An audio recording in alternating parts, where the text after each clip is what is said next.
Bonjour à tous, ça me fait plaisir de vous retrouver et de passer ce petit moment avec vous. Alors comme vous pouvez le voir, je suis sur les quais d'une gare.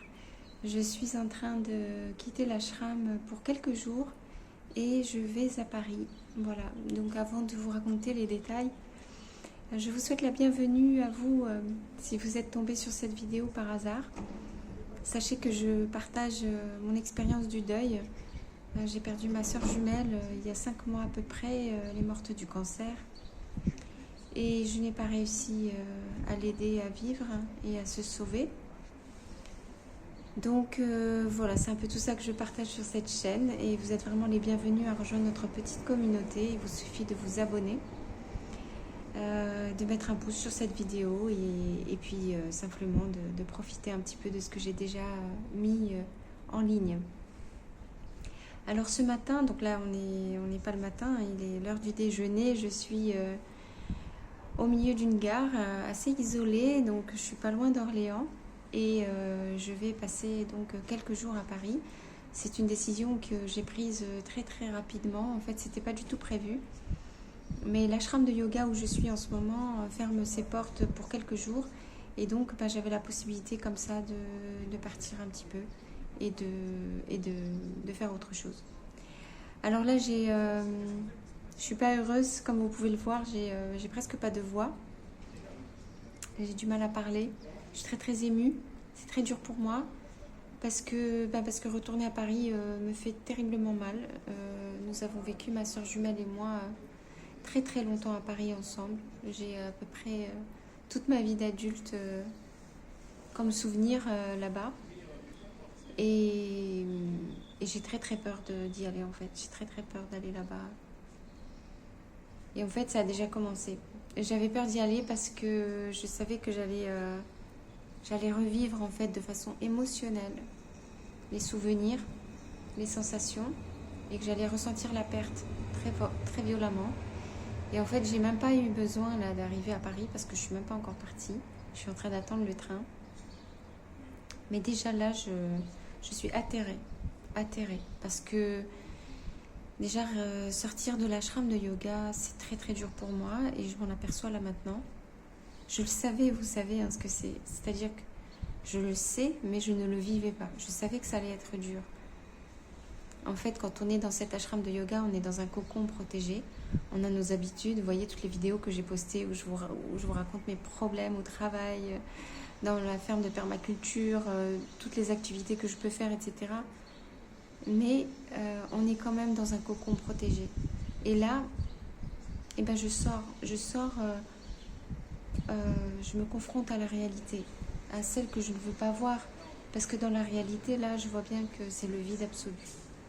Que ma sœur n'est pas là, elle est nulle part. Et cette prise de conscience, c'est ça que je fuis évidemment au quotidien quand je suis à l'ashram et je suis très occupée, je suis dans cette micro-société, il se passe des tas de choses, mais on est loin de la réalité. Donc j'ai fait, je le savais, donc j'ai pris la décision de le faire parce que j'essaie de remonter à la surface très très doucement, par petites touches comme ça, et ça fait partie des efforts que je savais qu'à un moment donné je devrais faire. Donc tout le monde m'a dit « Ah, c'est super, tu vas aller passer quelques jours à Paris, ça va te faire du bien, ou bien tu vas bien te reposer, ça va être agréable. » Je les regardais tous avec des yeux en disant « Mais ça ne peut pas du tout être ça en fait. » Là, ce que je fais, c'est plonger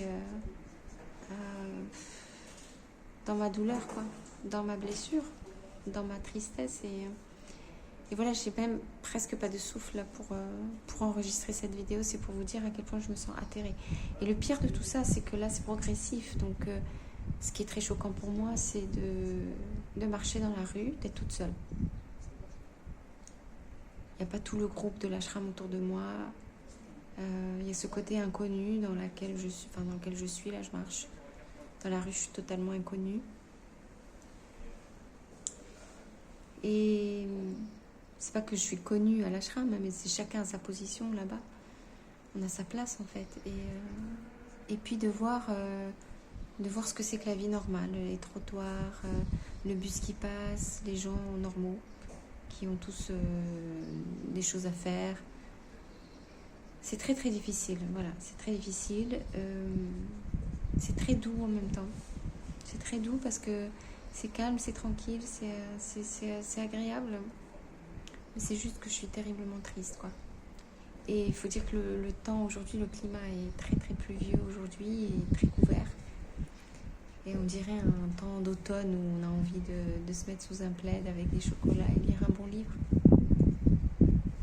Et là, je sais que ce côté doudou, je peux pas vraiment l'avoir parce que le vrai doudou, c'est ma soeur jumelle. Donc voilà, là, j'ai vraiment très très mal. J'ai envie de pleurer. Et puis, ce qui va être dur pour moi, c'est aussi arriver à Paris. Parce que là, si vous voulez, donc je suis sortie de l'ashram et je reviens dans le monde normal. Donc déjà, c'est des émotions très très fortes, comme vous pouvez le voir. Arriver à Paris, c'est les rues, c'est les paysages. Là, j'ai des souvenirs partout. Surtout là où j'arrive, je vais arriver à Gare d'Austerlitz. Et ma sœur et moi, notre lieu vraiment de pèlerinage, c'est le jardin du muséum d'histoire naturelle, qui est juste à côté de Gare d'Austerlitz. Donc c'est un endroit, c'était notre endroit refuge à toutes les deux. Un endroit qui nous faisait du bien et je savais que de toute ma vie, si j'avais besoin de donner rendez-vous à ma sœur, ce serait là. Là, je vais pas y aller. Normalement, je vais pas y aller. J'ai pas prévu d'y aller. Je vais juste monter dans un bus et traverser tout Paris pour remonter vers la gare du Nord. Je sais pas si vous connaissez Paris, si vous m'écoutez. Alors, mettez-moi un petit commentaire. Ça me ferait du bien de savoir que certains d'entre vous connaissent la ville et savent de quoi je parle. Voilà, je vais remonter tranquillement avec le bus. Je vais prendre le bus pour traverser la ville parce que j'ai du temps devant moi. Je vais arriver vers 15h. Et mon rendez-vous, j'ai rendez-vous avec ma psy à 17h. Donc j'ai vraiment 2 heures devant moi tranquillement pour faire le trajet, ce qui est large. Je vais faire ça tranquillement et forcément je vais revivre le passé. Il faut savoir aussi qu'il n'y a pas que ma sœur, c'est moi aussi qui ai vécu toutes ces années à Paris et j'ai fait un choix de quitter cette ville, mais c'est toute ma jeunesse, on va dire, hein, ma jeunesse jeune adulte, hein, pas quand j'étais ado, parce que quand j'étais ado, j'habitais à Rabat, comme vous le savez. Si vous me suivez depuis les premières vidéos, j'ai grandi à Rabat, au Maroc. Mais quand j'ai eu 18 ans, je suis arrivée à Paris avec ma soeur jumelle. Et donc toutes ces années de découverte de la vie, pendant les études supérieures, à l'université,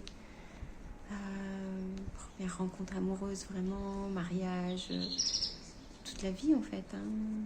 Donc j'ai vécu plus d'une vingtaine d'années, grosso modo, à Paris. Alors j'ai beaucoup voyagé entre-temps, j'ai d'autres expériences ailleurs. Mais mon pied-à-terre, notre pied-à-terre était à Paris. Donc il y a ma vie à moi aussi que je vais retrouver. Et c'est difficile parce que ça va me rappeler qui j'étais avant. Et dans cette vie-là, ma sœur était là. Et voilà, c'est juste très très dur là. Je sais pas comment vous dire à quel point c'est dur là. Je sais que ce soir, je vais dormir chez une copine. Donc elle m'héberge depuis des années. Depuis 3 ans et demi en fait. Et à chaque fois que je reviens à Paris, maintenant que j'ai quitté la ville, je vais dormir chez elle. Et c'est un petit rituel qu'on aime bien. Donc je sais que je vais être en sécurité chez elle aussi. Dans un cocon. Et comme elle l'a dit très justement, c'est un endroit où ma soeur jumelle n'est jamais venue. Donc je ne vais pas souffrir du souvenir. Et c'est loin de là où on habitait ma soeur et moi. Donc c'est là l'arrivée à Paris, la traversée de la ville. Retourner voir ma psy dans son cabinet parce que pour l'instant on a des rendez-vous par téléphone. C'est tout ça qui va me rappeler le passé. Et l'absence maintenant. Je peux même pas imaginer que ce soit possible. Quand je vous laisse ce message-là, je vous dis... Je me dis, mais c'est pas possible, elle doit bien être quelque part sur cette terre, ma soeur. Elle doit bien être quelque part. Si elle n'est pas à Paris, c'est qu'elle est dans une autre ville. Ou bien qu'elle est dans un autre pays. Mais en fait, c'est difficile de croire que c'est pas possible. Qu'elle est vraiment plus là, quoi. Voilà, je suis très très déprimée. Je suis tellement triste parce que j'ai tellement de souvenirs. Par exemple, là, je vais aller à la gare du Nord et je sais très bien que ma soeur et moi, on adorait aller dans la rue qui est derrière, du côté de des petites boutiques indiennes, les végétariennes toutes les deux. Donc on aimait bien aller chercher des petits trucs à manger là-bas, des spécialités indiennes qui sont délicieuses, qui sont vraiment pas chères en plus.